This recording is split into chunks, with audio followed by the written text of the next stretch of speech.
fire away with questions.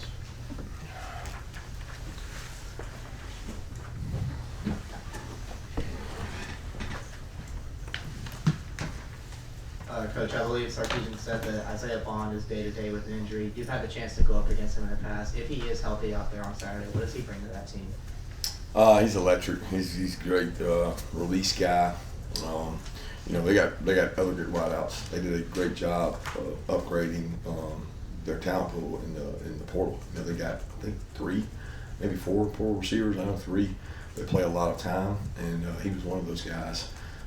He's twitchy, fast, explosive, elite speed, and elite body quickness. So when you talk about covering people, he's explosive. He can take a handoff, or he can run through the middle of your defense and blow the top off. So, and Sark's used to having really good guys like that to set plays up with, to stretch the field vertically and horizontally with.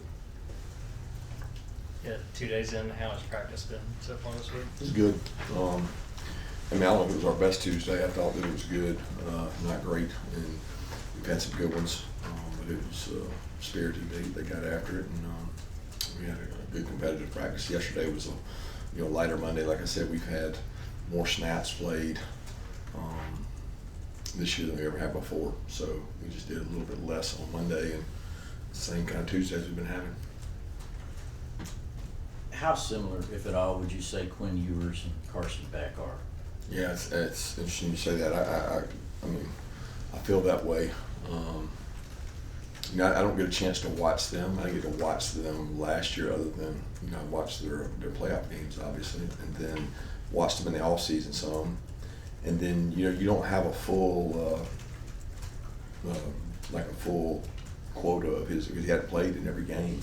But the games he's played in, they're very similar in terms of knowledge, understanding of their offense, protections. He doesn't seem pressure affects him much, and he seems like he has really good composure in there, stands in there. They both have the ability, if something goes wrong, to get you out of a bad play, and typically avoid catastrophes. That's what older quarterbacks do. That's the similarities they seem to have. Yeah, it was announced today that the Georgia Tech game next year is going to be played in Mercedes-Benz Stadium. What kind of impact do you think that has on that rivalry? I don't really know. I had heard that. The rivalry is there. They've done a tremendous job. I think they're recruiting at a really high level. They're competing. They're playing really hard. They play really physical. They've got a great coaching staff. So as far as the game being there over, I don't think it affects the rivalry. Like where you play, that game doesn't matter. It's going to be, physical.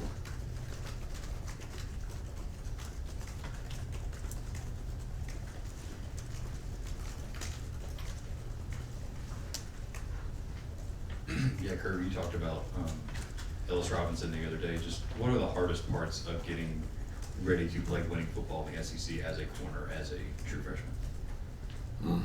I don't know where to begin. The hardest parts are, starts with ability. He's blessed with God-given talent. He's really talented. He's practiced better the last 2 weeks than he has all year. I think he has the stamina to go practice the whole time. The attention to detail to focus in meetings. He takes much better notes right now than he has. In his awareness. Early on there were times where he might bust a coverage, and if he's playing squat flat to the field and there's nobody behind him because we're in a different coverage, that can be, it's not like a D lineman. A D lineman messes up and none of y'all know. Y'all don't have a clue. Linebacker messes up. Very rarely do you know. But when a corner messes up, everybody knows. And we're trying to take that out of it. And physical. He's a physical football player, but he continues to develop. He's been lifting. His toughness shows. He's always been a good tackler. So I'm excited about Ellis. I think he does a really good job, and we're going to keep finding ways to try to get him out there. Hey, Coach, just an update on how much Jordan and Jared will ever do these last 2 days, expecting to travel to Austin. Jordan and who? Yeah, Jared Wilson. Yeah, Jared's been good. Jared's been practicing. Seems to be doing more the last 2 days than he has in the previous weeks. Looks good and repped out there today. Jordan's done more than he has the last 2 weeks. has been out there repping, taking reps with us, and getting better. I mean, Jordan's has been a long, hard process, and he's having to get comfortable with the pain that he has, and it jumps up and bites him at times when you never know. It might just hit him on a rep, and that's kept him from being able to take the rep load that he would like to take. But he was out there today, doing more this week than he did last week, and Jared was too. Kirby, you guys are underdogs for the first time since the 21 season opener. I know you don't need any more motivation in a week like this, but is that something that's been addressed at all this week? No, I didn't know that. I do not look at lines and underdog favorites. I worry about one thing: what do we have to do to play our best? That comes with a lot of game planning. There is a mental approach to the game, but I don't think it's about being the underdog. I don't think that's. I think it's about being physical and being prepared to play in a tough place, and the mental strength it takes to play well on the road. You don't need to waste all that energy talking about being an underdog. Kirby, on last time you played Texas, I know you said last week you didn't remember Vivo trying to kill me and Jake and some other people, but that was the only bowl game that you lost, not counting the national championship. Do you remember that? Did that offer any lessons, or was it just circumstances? And how do you reflect on that game? I don't remember much about it.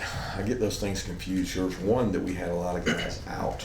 We had a lot of guys either academically out, and we kind of took this approach of like, if you want to be here, get all in. If you don't, get all out. I think that was the Baylor one. That was really fun, and it was like exciting. But I think we learned maybe from the Texas one with guys that may not have been all in. It was a weird season because I think that was the year that like you're all the way in it to the very end, and then you're not. And it was like one of our first games that you weren't playing for it to play in the playoffs. Maybe that's not right. I don't know that, but it seemed that way. And you're always trying to find a motivating factor, especially at the end of the year. And I remember they had a really good team, and they were very talented, and so were we. And I know we played a lot of young players in it, but I don't know if that answers your question or not. Kirby, where does Texas fit into what you guys do recruiting? Is there anything unique about trying to get some top players from that state? Unique. There's tons of players in Texas. I mean, I've always said the entire SEC footprint prior to Texas being in the SEC and A&M being in the SEC could fit into Texas. So like if you took all the people and all the people in Mississippi, Alabama, Louisiana, Georgia, and you just said, it's like Texas. So there's so many good players there, so many good high schools, development, coaches get paid more, they have indoors, they have practice all day, they practice year round, they just got everything. So when you go over there, I liken it to getting Georgia high school football players. They're very well coached, hard-nosed, football's important. So, but they're hard to get because of the travel. What we usually end up doing is getting somebody that's connected. It's like, okay, they have some kind of connection, somebody in Atlanta, some relative, maybe a connection to a coach, or they really wanted to play in the SEC. And before they had one option, now they've got multiple options. But it's the hardest job in Texas is figuring out who to go after. And that I've always heard. Will's always said that about the Texas job. It's not the hard job because of that. It's hard because you have to figure out who you're going to go recruit, because there's so many good players, and differentiating player A and player B is really hard. Coach, talking about a couple of years ago, that was the first time that you guys weren't really playing for anything. Obviously, you guys are playing for something in this game, and because you've already had a loss, can you just talk about? I guess you run 100 yards as fast as you can run it, no matter what the circumstances are. But the narrative here is going to be Georgia cannot afford to lose this game. Texas is. So how does that manifest itself? Does it even enter the football complex? No, that's for you guys to talk about and speculate about, not for us. I mean, the quote you had about you weren't playing for anything. We were playing for something. Okay, I shouldn't have said that. I want to say we were playing for the Sugar Bowl. That matters. Right. That's a big deal. It was not a national championship narrative, and at that point, we weren't in that every year anyway. So, I look at it every year and observe our team based on the criteria of, do we get the most out of them? Do we maximize the potential of that team? And we know what we see every day on the practice field. We know what we have relative to who we're playing. We know all those things. So I don't get caught up in, well, if this happens or that happens or they're playing, everybody's going to start saying that. They're going to say that for every game, for every team the rest of the way. And really, you're playing the long game. The long game is who can be the best teams at the end of the year. And you're trying to be one of the best 12 teams. And how that aligns with this game, it's not real. We got to worry about how we play in this game. We got to worry about what we got to do to play well in this game, not any narrative that's out there or what people are talking about in the playoffs, because that's a ways down the road. We got to get better. What we got to do. Kirby, 6 games in, just where do you feel like y'all's run game is at this point in the season? Who am I playing? Texas this way. Right. So our run game is relative to who we play typically. I mean, that's honestly, I think you take the opponent out of it and say, we set the standard, we should be able to do this. But I also think it's unrealistic in this league to find many teams that are just dominating in the run game. If they are, they probably are doing it some with the quarterback run. Okay, so if you take quarterback run out of it and you say, all right, these are the teams that don't run the quarterback by design, where do you stack up? How are your backs? How are you blocking people? What is your success rate? What is your, not average yards per carry, what is your efficiency runs per carry? And I've been really comfortable with where that is based on who we play. Yeah, Dylan Bell back in his home state this week. What have you seen him sort of bring to this offense and bring to this team in his time here at the University of Georgia? He's developed a lot. He came in as a raw, talented running back, and we knew he could be a wideout from being here at camp. And he's brought toughness. He's brought a very different skill set, a catch and run skill set, hard to tackle skill set. He's very intelligent, and he's made us a better team and program. So very thankful we were able to get him to come. I know defensive line depth was a concern early on with injuries. How would you assess how that group has come along as the season has played out? Still coming. I mean, we're not complete. We're not injury free. Warren's battling injury. Jordan's battling injury. Michael has been battling injury, and Christian has been battling injury. I mean, he's not able to complete the work week every week in and week out, but he's able to go out and play. Nas has been the most reliable and dependable in terms of staying injury free. But when you're beat up in one area, it usually means Xavier McLeod missed all that time. So there's not really a guy that hasn't missed time at that position. We've been really fortunate to have the numbers we have, even though it's not necessarily the experience we need. It is a lot of big frames and big body types who are getting better. Coach, you were just talking about how it's difficult to evaluate teams' running game from week to week, but Texas is a team that had a lot of injuries and they're running back from at the beginning of the year. What stands out to you about the group that they have out there now? Tough. Man, they run well. They got really fast, physical backs. They got 3 backs that all play and do a great job.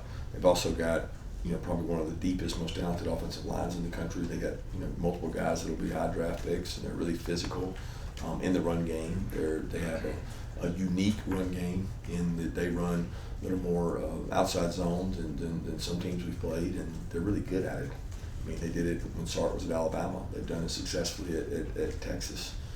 They do a nice job. I mean, they're averaging a lot of yards a carry for SEC plays.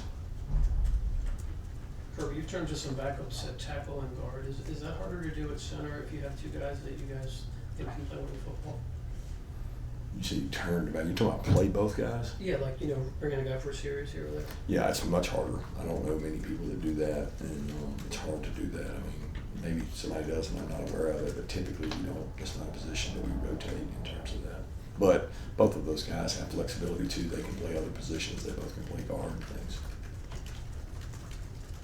Yeah, Kirby, we saw Chauncey Owens wasn't dressed out the other day. Just what is he dealing with injury-wise, and see a guy who could be on more. Yeah, reps he's for instance. he's fine. He's practicing. He had a little injury that he was dealing with last week, but he's been practicing all this week.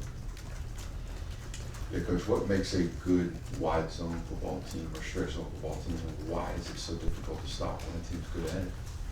Well, I have to go a long time into that, and I'd have to give one of your long dissertations that you give about football, and I can't sit here and give that dissertation right now. So, plus, I don't really want to talk strategy, with the opponent. So, I mean, they're good at it, I can just tell you that, and they do a really nice job at what they do. It's different angles. The back's got a different angle. It's got different pressure points. We've had problems with certain runs in the last couple of weeks. Well, they run those runs, but they also run outside zone really well. Time for one more question. You mentioned this about Nas. Just how is he able to stay on the field? It seems like he's taking a lot more reps, period, this year. But that's a position that obviously all kinds of contact. How's he able to do that? I don't know. He's been really durable. I mean, of all the players we've ever had, I can't remember if this is his fifth year, right? So I think it's his fifth, and I can't remember the guy missing practice. I mean, he has tremendous flexibility, which keeps you from getting injured. He has what we call contact balance, which means he can strike and not get knocked off when another person hits him on a double team. He can anchor. So, he's been very durable, and we would be in trouble without him. And I thought he had a really, really good year 2 years ago. He had a pretty good year last year, and then this year he's played better to me than last year, and he continues to grow and get better. But he's just been a workload, and it's really been. He's an invaluable leader because he sets an example by the way he practices and his toughness. I mean, he carries more reps than anybody, and we've tried to take some of that off of him too in practice because he's played so long. Thank you.